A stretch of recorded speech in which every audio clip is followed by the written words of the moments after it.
Welcome to RSAC Conference 2025. We're here recording live from the Cyber Risk TV studio in Broadcast Alley at Moscone West.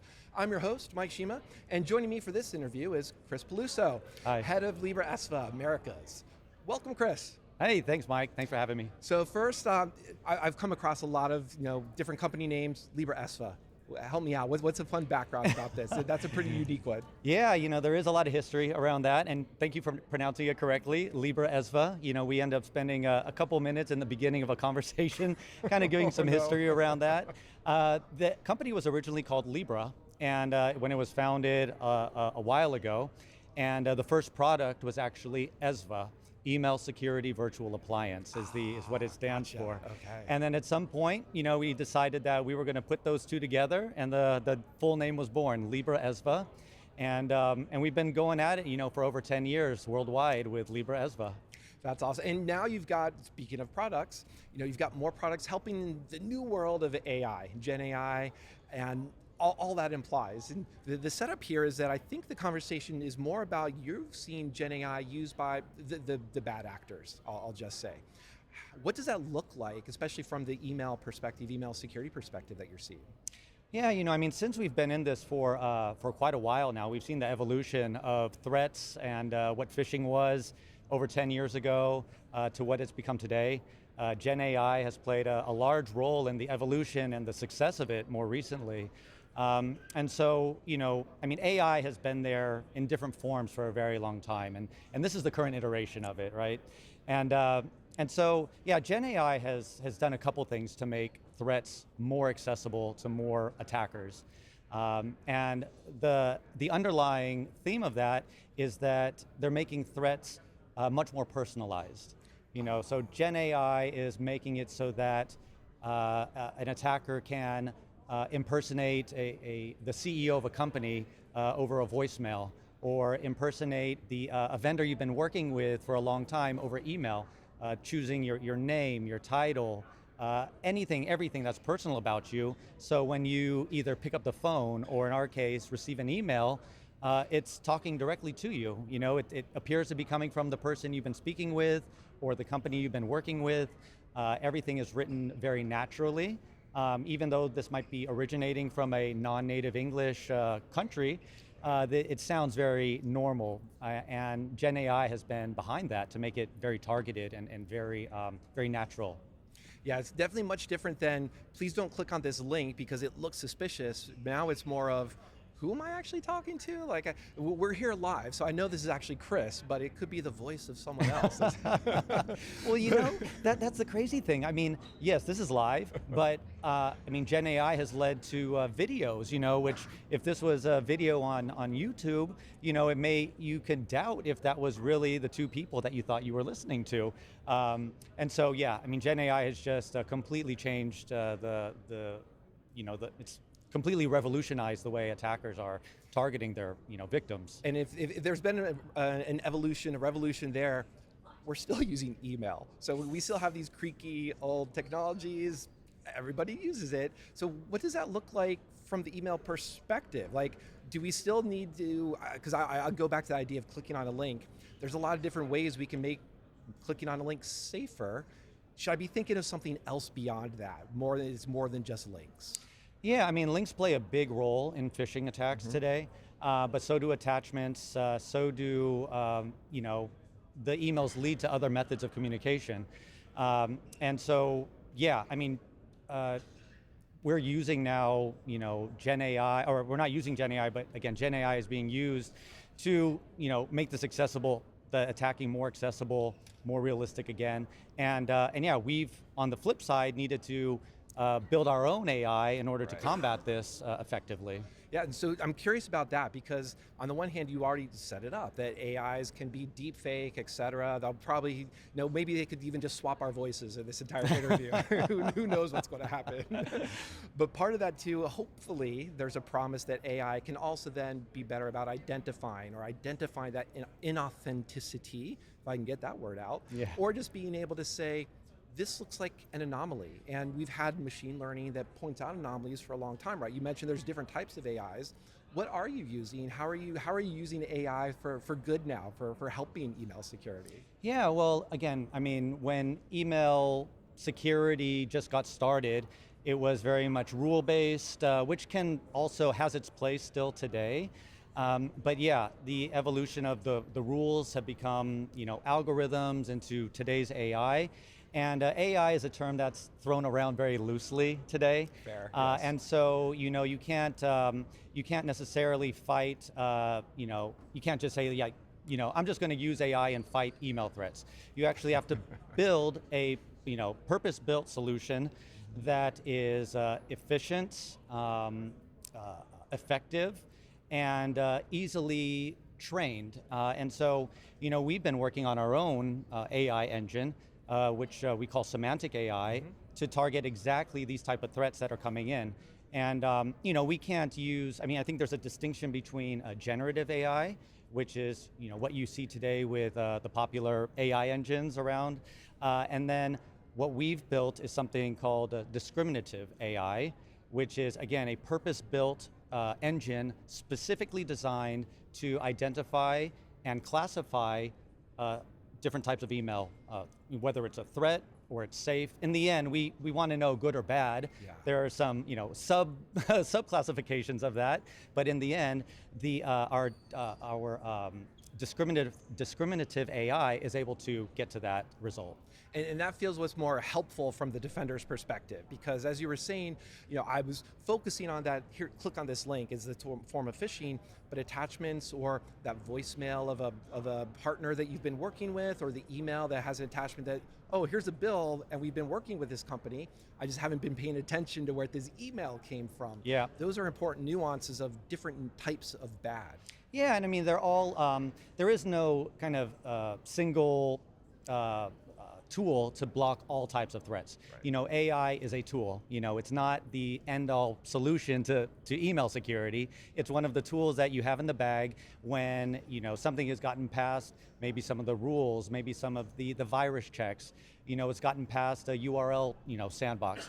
Then you have other tools, and AI, our discriminative AI or semantic AI engine is there as a tool which helps us classify the email as good or bad. And so yes, this is, whether it's URLs, content, our semantic AI engine, regardless of language, regardless of source, regardless of destination, or who's appears to be coming from, what's really unique and interesting about our semantic AI is that we're looking at message intent. So it doesn't matter if somebody has, written something incorrectly. It doesn't matter if they've, the language is either, English, Italian, French, or any other, language. It's not about that. It's about what's the intent, what are the semantics, what is the tone of the email, and then we understand what it's trying to do, and based on that, we can make a decision if it's actually, good, or what it's, intending, what it says it's trying to do, or trying to do something else. I like that, because for me, part of my complaints against, I'll just say naive security, is the security awareness training that's, if it's missing a comma or has that bad grammar, it's probably bad, which, okay, fine, but if we're just relying on a missing semicolon or periods, that feels like a very creaky type of security control, because it's the intent. And a lot of these attacks have pressure, like, I need to get your response immediately, or we have 10 minutes to make this decision. That pressure suddenly is like, oh, I just need to act, and it might throw away, it's taking advantage of that human aspect to try to be helpful. So I'm curious too, in the sense of, let's call it a time dimension, how easy it is to roll out, a Libra SFA and have this extra protection on your email. Do I have to wait for all this training to figure out what the anomalies are? Is it turned on and things are good? Tell us a little bit about what that story looks like. Yeah, so we've trained semantic AI with our own samples that have either been collected by ourselves or have been submitted to us by our clients. And what we've built, which is unique about it is a small language model, which is different from what you typically hear about, which is a large language model, an LLM, which is used by generative AI engines. And what the small language model allows us to do is to deploy it on the edge. So we can, the users of semantic AI they don't have to worry about their data being exfiltrated. They don't have to worry about their data being passed back to LibreEsva. They don't have to worry about data leaving their environment. It all happens locally. It's very lightweight. And it's because we use an SLM, or we've developed an SLM, which is hyper-focused on email security. When you're looking for threats, you don't need to worry about how to build an extension to your house, right? Which is what an LLM does. It knows everything about everything. But the SLM can be super focused, very lightweight, and run locally so that data stays local. It scans, it understands the intent of the email in under a second, so email can be delivered safely, very quickly, or also equally quickly held back and not allowed to the user. And obviously things change. We need to sometimes update or train our semantic AI, and training can happen within hours. And after that, we're able to push updates globally within minutes. So it's very agile, very fast, and very effective at determining. Yeah, that's a very good list, because in a different conversation I had this earlier, I was also, again, one of my go-to points is you never want your security tool to increase your attack surface. And with LLMs, I'll just use that for a minute, the L, a lot of people are concerned about, what's my data, where is it going, where is it leaking, is it exfiltrating, how many CPU or GPUs do I need to be running just to run this model myself? And email obviously is going to be very sensitive, internal email. So this is really nice to be able to hear that it's an SLM, run on the edge, the attack surface hasn't increased. And that hopefully, I think, is much more appealing to the security teams that are trying to figure out, like, is this going to help us actually or hurt us? Yeah, exactly. We're not just with semantic AI, but LibreEsva as a company, we're extremely focused on security, obviously, but also privacy. We hold data that is our customers' data, not ours to do anything with. Yes. And so we make sure that all their data is theirs, it's not leaving their environment. We do as much as possible to make sure that they understand the steps we're taking to secure their data, and they've been very receptive to it. And the semantic AI falls right in line, privacy first, everything on the edge, everything local. LibreEsva does not see the data, it does not get pushed to us.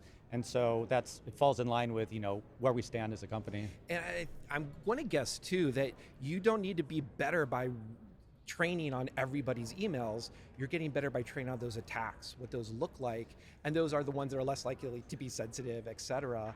But you have that growth by the breadth of view, as I'm going to guess, so you can have that better training for those SLMs. Yeah, so we're also using AI internally to help triage reported emails. So obviously not obviously, but we do receive reported emails from our clients saying, hey, can you take a look at this? Can you take a look at that?